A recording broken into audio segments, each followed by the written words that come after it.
Bonjour Éric Giraudier. Bonjour Abdel Samari. Merci d'être avec nous ce matin sur Objectif Gare. Rappelons-le, vous êtes le président de la CCI du département du Gard. La première question que je souhaitais vous poser, comment ça va en cette rentrée 2020 pour les entreprises ? Mais pour les entreprises du Gard, on va dire qu'on a le pessimisme de la rationalité et l'optimisme de la volonté, parce qu'aujourd'hui on sort de la phase critique du Covid, on s'approche de la phase de la relance. Et néanmoins, il va falloir accompagner les entreprises et continuer à être très proche des entreprises. Qu'est-ce que vous disent les chefs d'entreprise après cette crise du Covid ? On va parler du plan de relance dans quelques instants. Qu'est-ce qu'ils vous disent précisément ? Alors c'est très hétérogène. Il n'y a pas un cas de figure. Il y a des filières en particulier ? Oui, des filières comme l'événementiel sont particulièrement touchées. La restauration l'a été finalement en juillet-août, c'était très bien. Et puis septembre, avec le classement en zone rouge, ça s'est arrêté brutalement. Donc en fait, c'est très hétérogène. Je crois que si on simplifie trop, on se trompe. Il faut vraiment être proche de l'ensemble des entreprises. Et si on n'aide pas toutes les entreprises, on n'en aide aucune. Rappelons-le, la CCI et en particulier aussi celle du Gard, parce que c'est celle qui nous concerne ici, était en première ligne pendant le confinement. Le gouvernement a demandé aux CCI dans l'ensemble de la France d'accompagner les entreprises. Je présume qu'aujourd'hui vous êtes pleinement investi pour la relance et accompagner ces entreprises dans cette relance. Oui, tout à fait. Donc si on revient quelques mois en arrière, moi ce bureau j'y étais de 8h du matin à 21h, 22h le soir.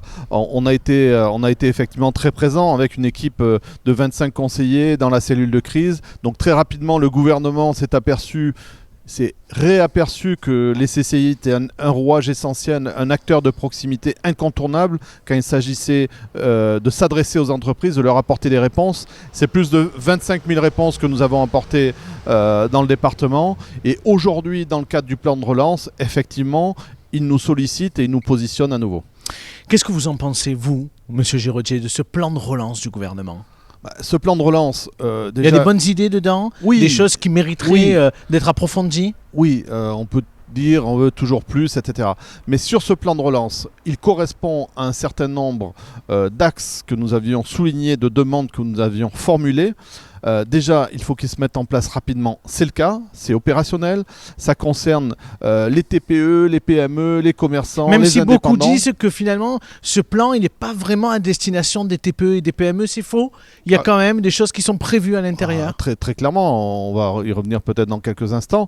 Mais oui, je crois que si vous voulez, après il faut s'en saisir. Bien sûr. Il faut s'en saisir. Mais aujourd'hui, nous sommes mobilisés sur un grand nombre d'actions qui concernent les TPE, les PME, les indépendants, etc. Vous pouvez nous développer un petit peu ces actions que vous avez mises en œuvre avec vos collaborateurs ? Alors pour être très précis, sur l'industrie, on a beaucoup parlé de relocalisation, on a beaucoup parlé du rôle indispensable de l'industrie.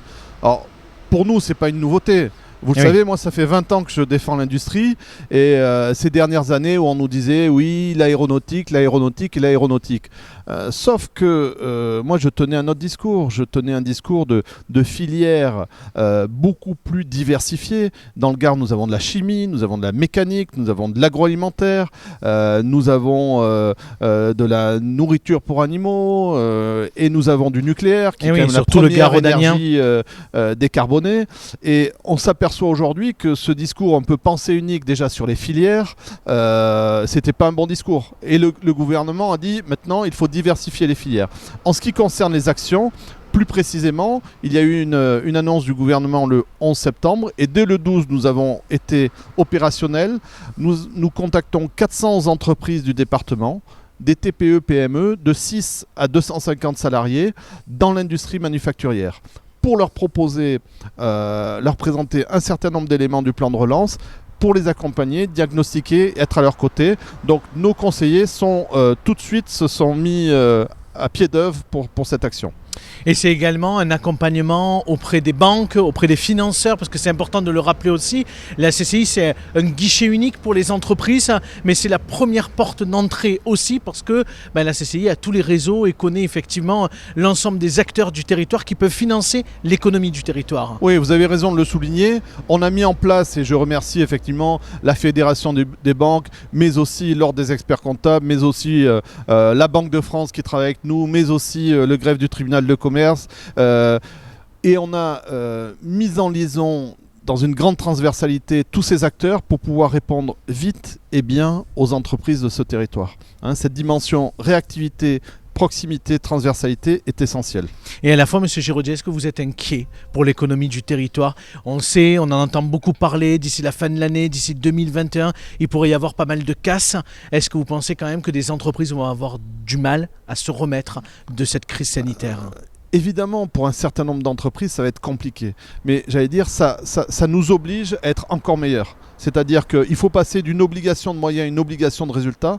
Je pense qu'il faut être très réactif, très présent sur le terrain et on doit être effectivement en première ligne vis-à-vis des entreprises et on doit être présent. Nous avons été présents, nous continuerons à être présents et on souhaite l'être avec l'ensemble des acteurs pour créer vraiment une intelligence économique collective sur ce département. Et ça sera le cas également ce soir, puisque donc la CCI, en partenariat avec la Banque de France, fait sa rentrée économique. Qu'est-ce que vous pouvez nous en dire sur ce qui va se passer ce soir ? Ce qu'on peut vous en dire, c'est que, vous voyez, on est pragmatique. Afin de respecter, les gestes barrières, nous allons être dans cette cour. Les chaises sont juste à côté. Nous allons tout à l'heure les installer. On va accueillir 250 chefs d'entreprise, des décideurs, des hommes politiques qui vont venir expliquer, donner des éléments macroéconomiques, microéconomiques sur comment ça se passe au niveau du Gard, l'état des lieux. Donc on va donner des chiffres très précis en termes d'état des lieux qui a été fait au 31 août dernier. D'accord. Et donc des chiffres très intéressants en ce qui concerne les entreprises, les bassins d'emploi et dans la foulée bien entendu des actions qui vont être menées sur ce département. Et demain, mercredi, parce que vous arrêtez pas en si bon chemin, vous allez vous intéresser également de manière précise à l'apprentissage, parce que je crois que vous allez signer une convention avec le groupe Renault, le réseau Renault, c'est ça exactement ? C'est ça. Alors vous parlez de l'apprentissage, la formation dans ces phases compliquées, c'est un axe crucial. Pourquoi ? Parce que la meilleure façon de maintenir les personnes dans l'emploi, c'est des formations adéquates. Donc nous avons été très présents sur notre offre de formation et nous savons que ça a répondu présent. Les entreprises du Gard ont répondu présent en termes d'apprentissage, d'alternance, etc. Et ça, j'insiste là-dessus, c'est un levier essentiel aujourd'hui et demain pour maintenir la compétitivité, la qualité du travail dans les entreprises. Sur ce que vous évoquez, effectivement, vous voyez, pendant le Covid, Renault voulait, avec la réforme de la formation, internaliser tout son schéma de CFA pour former ses apprentis. Et puis, ils se sont dit, finalement, est-ce qu'on n'aurait pas plus intérêt à se retourner, à s'appuyer sur des acteurs existants qui fonctionnent déjà bien ? C'est ce qu'ils ont fait avec les CFA des CCI. Ils en ont visité un certain nombre en France. Et je peux dire que... Alors, nous ne sommes pas seuls, mais que nous avons été un des CFA retenus et nous allons signer demain une convention avec le groupe Renault pour accueillir tous les apprentis des concessions, des points de vente Renault à Nîmes. Au-delà de à Renault, Marguerite plus exactement.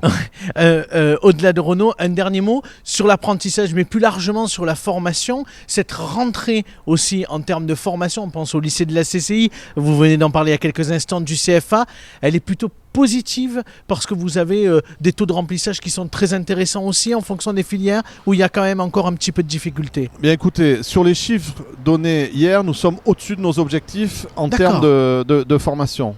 La confiance est au rendez-vous des parents qui inscrivent leurs enfants. La confiance est au rendez-vous. Je pense que la qualité de nos formations, la qualité des équipes de la formation emmenée par Bernard Michel est aujourd'hui connue et reconnue.